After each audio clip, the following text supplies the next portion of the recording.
And from the way this looks, it looks like there is a deox.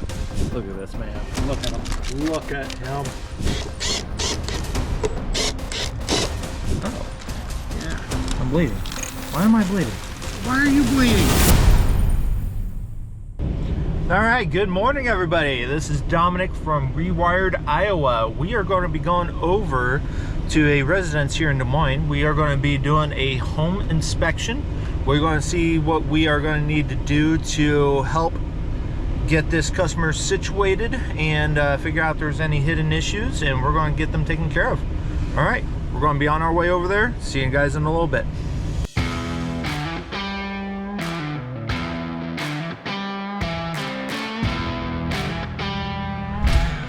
Me and Frank here, hi Frank, hi, are going to be going through and we are doing a home inspection. So there's going to be another inspection coming up with a final for the inspector, but we are going to conduct our own first before. We have a new panel set up.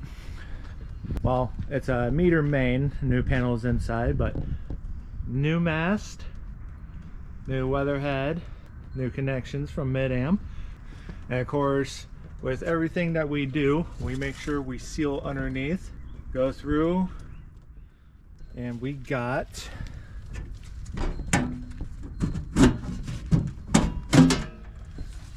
our surge. As you can see from here, we have our ground wires. Let's go ahead and open this up and we will see if everything on the inside is duct sealed.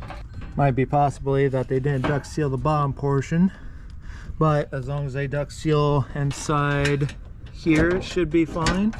But Frank, I think what we're going to do, if you don't mind, we will go ahead and get a little bit of duct seal. Let's just go ahead and seal that. Extra little precautions, nothing wrong with that.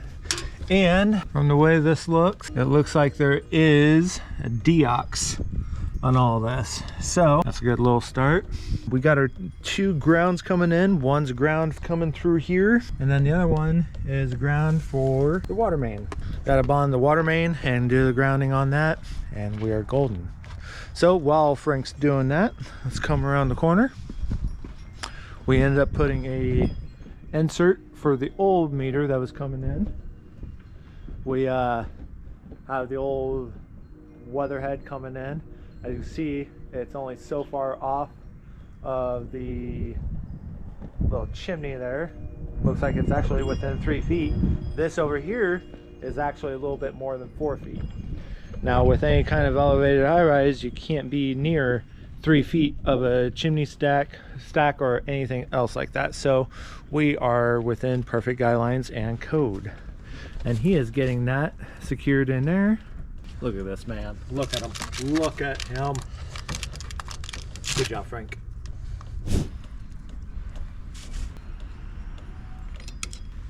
duct seal. And it is duct sealed on the inside. Excellent. Yes, sir. And the drain hole at the bottom. Good. They did a weep hole.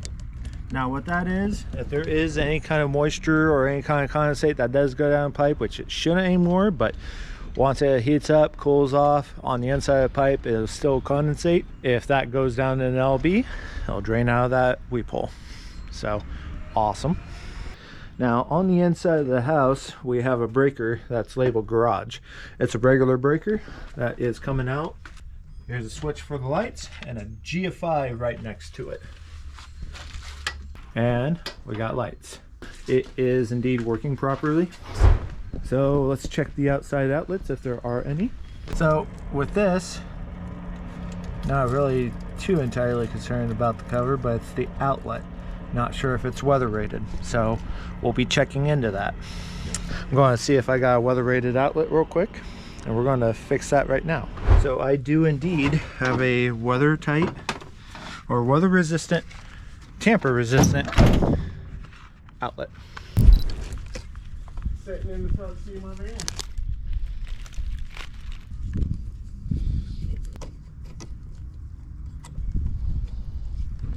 Oh wow.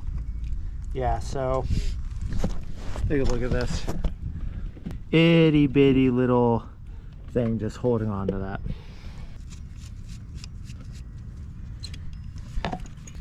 As you can see over time, this has actually been burning up slightly, because this right here was, oh Yeah.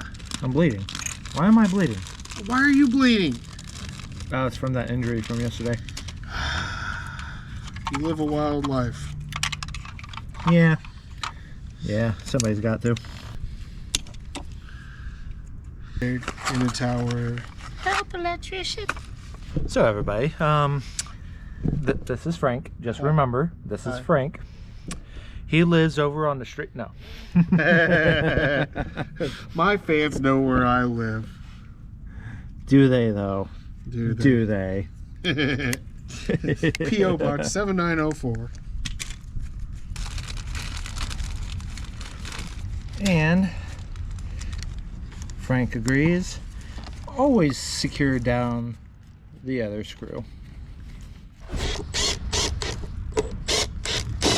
See you hide the camera when using a Makita. Makita, worthless. We need an 832. There's the screw that was in the bottom. Was it? Yep. So what I'm doing right now is replacing the screw because the previous screw was stripped out and nobody bothered to fix it. And this one is holding beautifully. Let me know if I need to back that up more. Lo and behold, it is actually on properly. And before, the outside cover wasn't able to really fully protect it. Whereas this, plug this in here.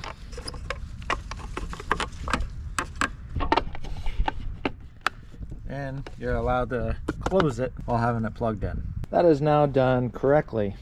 So, with that in mind, we'll just keep on going through.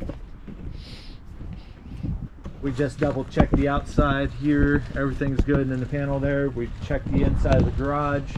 All that is good now. So everything's all taken care of there. So we'll be going inside. We're going to be doing our extra checks, going through, categorizing everything. And other than that, I believe we are good. Okay, so let's go ahead and check the rest of the inside of the house.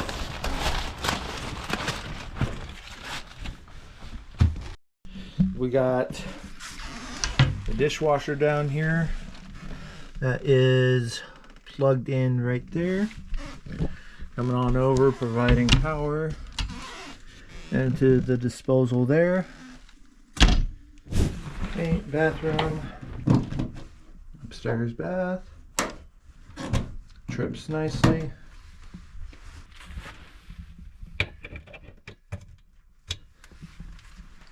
Here's the washer that is fed off the GFI.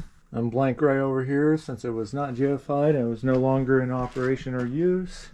Some stuff that isn't being used anymore that's blanked off. So we got our dryer, upstairs bath, fridge, basement washer. It's on an arc fault breaker, but a GFI over there. Microwave, kitchen one, dish disposal, lights, furnace. That's bedroom. Garage is on that GFI outside. Dining room, fridge, AC, and range. They are all sized according to wire size that are needed for the amperage. We are set to go. So we're going to get a final inspection called in, and we'll see you guys next time on this project or any other future projects. We are tuning out. Have a good one, guys.